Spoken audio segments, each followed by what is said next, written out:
అసలు నీ నీడే నాకు అసహ్యం అంటుంటే ఎందుకు మాటి మాటికి కళ్ళ ముందుకు వస్తున్నావు? దొరబాబు, అమ్మ మన మీద అభిమానంతో ఇంటికొస్తే ఎందుకన్నా మాటలు అంటారు? ఈవిడ ఏం మందు పెట్టింది జ్యోతి గారు మీకు? ఆ శారదని మీరు కలిసినా మాట్లాడినా, నేను మీతో ఉండనని చెప్పినా కూడా ఆ మనిషి కనపడగానే అంత ప్రేమ కారిపోతుంది మీకు. మీ అందరిని చూస్తుంటే ఇంటికి రావాలంటే కూడా చిరాగ్గా ఉంది నాకు. అది కాదు దొరబాబు. వద్దు జ్యోతి, నీ భర్తతో నువ్వు బాగుండు చాలు. నా కోసం నువ్వు ఇబ్బంది పడద్దు. నువ్వు నా భార్య జీవితంలో ఉన్నన్ని రోజులు నేను తనతో బాగుండను. ఆ మాట జ్యోతి గారికి చెప్పాను, ఇప్పుడు నీకు కూడా చెప్తున్నాను. జ్యోతి గారు, ఇప్పుడే తేలిపోవాలి. నీకు నేను కావాలా, ఆ శారద కావాలా? ఇద్దరు కావాలని తెలివిగా సమాధానం చెప్పదు. నేనే కావాలంటే ఇమీడియట్ గా మనిషిని బయటికి వెళ్ళిపోమన్నాను. తనే కావాలంటే ఆవిడతో కలిసి మీరు కూడా బయటికి వెళ్ళిపోవాలి. డిసైడ్ చేసుకోండి.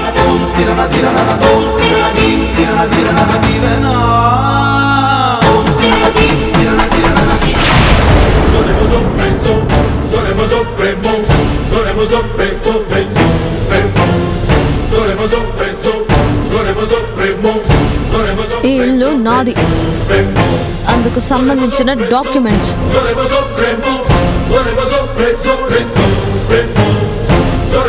నా ఇంట్లో ఎవరు ఉండాలో ఎవరు ఉండకూడదో అది నా ఇష్టం.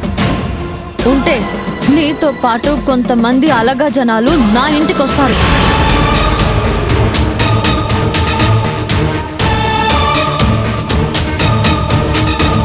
ఈ ఇంటి యజమానురాలిగా చెప్తున్నాను, బయటికి నడవండి.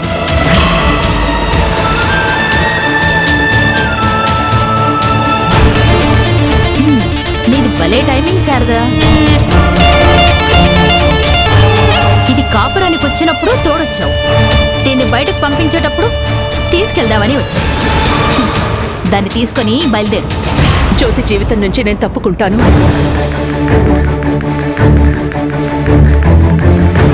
జ్యోతి జీవితానికి నేనే అడ్డైతే ఆనందంగా తప్పుకుంటాను.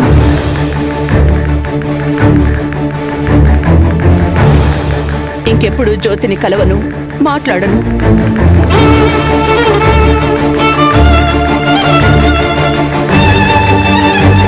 దయచేసి నా మీద ఉన్న కోపాన్ని జ్యోతి మీద చూపించొద్దు.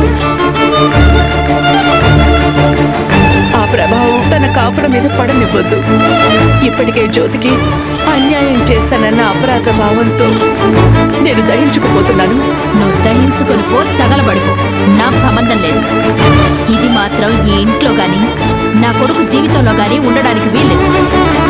చిన్నవాడివైనా నీకు చేతులెత్తి దండం పెడతాను. జ్యోతిని దూరం పెట్టకు. కావాలంటే నేను ఈ ఊరు నుంచి కూడా దూరంగా వెళ్ళిపోతాను.